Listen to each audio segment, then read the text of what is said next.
इस कहानी के शुरुआत में हमें एक फैमिली को दिखाया जाता है जिसका नाम क्रूड है। जंगल में सब जानवर किसी न किसी कारण से मारे गए हैं। यही एक फैमिली होता है जो बची हुई थी और इनके बचने का कारण होता है इनके परिवार का मुखिया जिसका नाम गग है। वो अपने परिवार में किसी को बाहर नहीं जाने देता है, सिर्फ ये खाना लेने बाहर जा सकते हैं। और इस बात से गग की बेटी ये बहुत परेशान होती है। वो बाहर की दुनिया देखना चाहती है। एक दिन चट्टान के ऊपर से उसे कुछ आवाजें सुनाई देती है। जब वो उस तरफ जाती है तो गग उसे देख लेता है और उसे वापस आने के लिए कहता है। उसी समय एक खूंखार जानवर इन पर हमला कर देता है। गग जल्दी से अपने गुफा में जाकर उसका दरवाजा बंद कर देता है और अपने बेटी से कहता है, देखो आज तुम्हारे वजह से हम सबकी जान खतरे में पड़ सकती थी, लेकिन उसे कुछ फर्क नहीं होता। बस वो यहाँ से जाना चाहती है और बाहर की दुनिया देखना चाहती है। इस गुफा में रहते रहते बोर हो चुकी है। रात में जब सब परिवार के लोग सो रहे होते हैं तब एक को बाहर से कुछ रोशनी दिखाई देती है और उस रोशनी को फॉलो करते हुए ऊपर चट्टान के चोटी पर पहुंच जाती है। वहाँ उसे जलती हुई एक मसाल दिखती है। आज से पहले ऐप ने आग नहीं देखा था, इसलिए उसे बड़े ही अचंभित तरीके से देखती है। तभी पीछे से एक जानवर आकर ऐप पर हमला कर देता है और इन दोनों के बीच लड़ाई होने लगती है। लेकिन ये कोई जानवर नहीं बल्कि नकाबपोश लड़का होता है। इसका नाम गय है। वो अपना मास्क उतारता है और कहता है, मैं भी तुम्हारे तरह इंसान हूँ। ऐप को कुछ समझ नहीं आता और उसे चारों तरफ से सूंघने लगती है।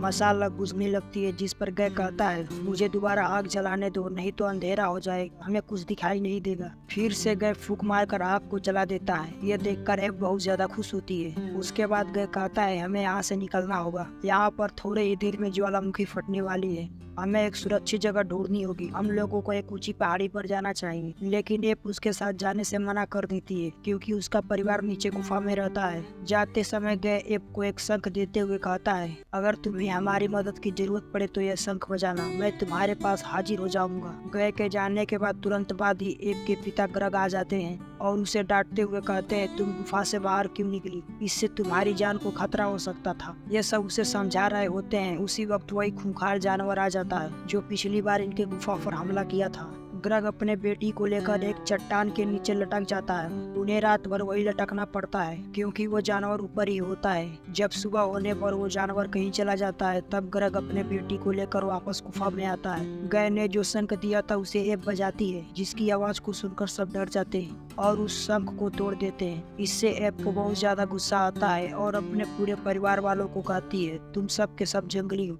मैं अब तुम लोगों के साथ नहीं रहूंगी। जिस पर ग्रग को बहुत ज्यादा गुस्सा आता है और कहता है, तुम अब अपनी पूरी जीवन इस गुफा में ही बिताओगी। ये लोग उस गुफा के अंदर जाते हैं उससे पहले आसपास की धरती हिलने लगती है, चट्टानें गिरना भी शुरू हो जाती है। अब ये सब अपने गुफा की तरफ भागते हैं। तभी एक बड़ा सा चट्टान इनके गुफा के ऊपर गिर जाता है जिससे इनकी गुफा टूट जाती है।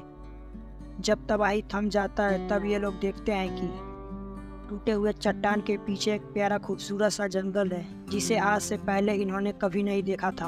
उसी वक्त वही जानवर फिर इन पर दोबारा हमला कर देता है। अब तो इनके पास छिपने की कोई जगह भी नहीं होती, इसलिए इन्हें अपनी जान बचाने के लिए इन पूरे परिवार को नीचे खाई में कूदना पड़ता है जो उसी नई खूबसूरत जंगल में जाकर गिरते हैं। यहाँ अजीबो गरीब जानवर होते हैं। इनकी ये नई दुनिया बहुत अच्छी लगती है। ये बहुत खुश भी होते हैं। तभी एक भयानक शेर इनके सामने आ जाता है। ये अपनी जान बचाने के लिए इधर उधर भागने लगते हैं। तभी इन्हें एक छोटा सा गुफा दिखता है और सब के सब उसमें घुस जाते हैं। यह कोई गुफा नहीं होती बल्कि व्हेल मछली का मुंह होता है जो उठाकर इन्हें बाहर फेंक देती है। शेर फिर इनको देख लेता है, फिर ये उसको चकमा दे देते हैं। यह सिलसिला दिन भर चलता रहता है और रात होते ही पूरे जंगल में सन्नाटा हो जाता है। इनको कुछ समझ नहीं आती यह सब इनके साथ क्या हो रहा है। फिर यहाँ बड़े ही खतरनाक पंछी जैसा भवंडर निकलता है जो किसी भी चीज पर बैठता है तो उसे पूरी तरह से खत्म कर देता है। अब वो भवंडर इन्हें भी अपना शिकार बनाना चाहता है। तभी ऐप देखती है वहाँ पर एक हॉर्न है। तुरंत उसे उठाकर बजाना शुरू कर देती है ताकि गय इनकी मदद करने आ जाए। गय इस आवाज को सुनता है और तुरंत ऐप के पास आ जाता है और मसाल में आग लगाकर सभी भवन को डर को भगा देता है।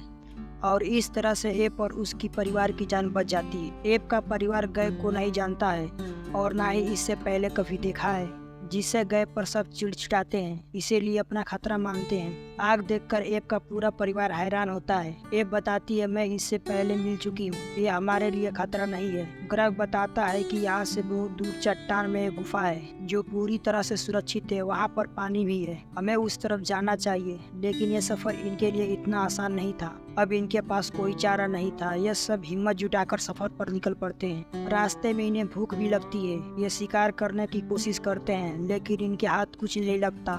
गए और एब बहुत अच्छा दोस्त बन चुके होते हैं। फिर गए अपने एब मिलकर एक ट्रैप तैयार करते हैं जिसमें बड़े ही मुश्किल से एक बड़े से बर्ड को पकड़ लेते हैं। उसके बाद उसे पकाता है और पहली बार ग्रग की फैमिली पकाया हुआ खाना खाती है। रात को जब सोने का वक्त होता है तब ग्रग गए को एक लकड़ी के ताबूच में बांध देता है क्योंकि ग्रग के लिए गए अभी भी किसी खतरे से कम नहीं था। अगले दिन ये सब अपने मंजिल की तरफ बढ़ते हैं। कुछ दूर जाने के बाद ग्रग के पैर में कांटे चुभ जाते हैं जिससे उसे बहुत दर्द होता है, लेकिन गए उन कांटों के ऊपर सीधा खड़ा होता है। उसे कांटा नहीं चुभता और अपने आप को उस चाबुक से आजाद कर लेता है। वो देखता है कि ग्रग का पूरा परिवार कांटों की वजह से परेशान है और आगे अपने मंजिल की ओर नहीं बढ़ पा रहे हैं। गए को यह सब अच्छा नहीं लगता और ग्रग के सामने आकर कहता है, मैं तुम्हें बताऊंगा इन कांटों पे तुम्हें कैसे बचना है, इस शर्त पर कि तुम मुझे दोबारा इस लकड़ी की कैद नहीं करोगे। ग्रग इस बात पर राजी हो जाता है और सबके पैर में उस तरह के जूते पहना देता है जैसे उसने पहने थे और इस तरह से कांटे वाले रास्ते को पार कर जाते हैं। अब इनके सामने बहुत सारे चट्टानों का रास्ता होता है। वास्तव में यह सब एक तरह का भूल भुलैया होता है। अब गए इन सब को अपने हिसाब से बताता है हम कैसे इस पहेली रास्ते को पार कर सकते हैं। गए सबको एक एक शंख देता है। ग्रग उसके हमेशा खिलाफ रहता है इसलिए उसके रास्ते पर नहीं चलना चाहता और जलन के कारण गए और एब की नजदीकियां होती है। तभी वहाँ बहुत जोर का भूकंप आता है और सब के सब भूल भुलैया में गिर जाते हैं। यहाँ पर बहुत खतरनाक तरीके के पेड़ पौधे और जानवर होते हैं। इस जगह से ऐसे ऐसे पौधे होते हैं जो इन्हें मारने, खाने और दबोचने की कोशिश करते हैं, लेकिन किसी न किसी तरह से बचकर यह सब एक झील के किनारे पहुंच जाते हैं। अब ग्रग के परिवार के लोग गय को पसंद करने लगे थे, उसके साथ बहुत ही एंजॉय करते हैं, लेकिन अब भी ग्रग उसे पसंद नहीं करता। अगली सुबह यह देखते हैं कि इनके आगे ऊपर पहाड़ी पर एक ज्वालामुखी फट रहा है। चलते चलते ग्रग और गय दलदल में फंस जाते हैं। ग्रग बहुत ज्यादा हिल रहा था जिससे दलदल में बड़े ही तेजी से फंसता जा रहा होता है।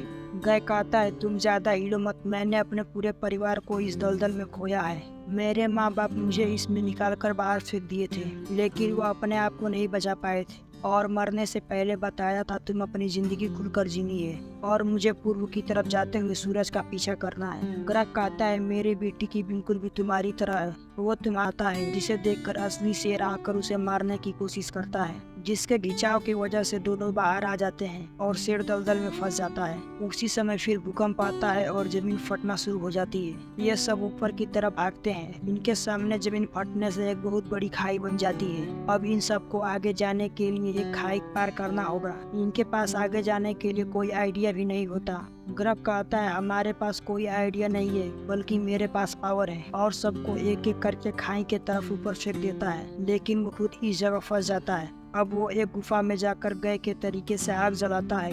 वहाँ पर वो टाइगर भी आ जाता है जो उस दलदल में फंसा हुआ था। टाइगर को भी अंधेरे से डर लगता है और उजाला देखकर टाइगर ग्रग के पास सो जाता है। यह शेर खतरनाक नहीं होता, इसलिए ग्रग और शेर की दोस्ती हो जाती है और इसी सीन के साथ ये मूवी खत्म हो जाती है।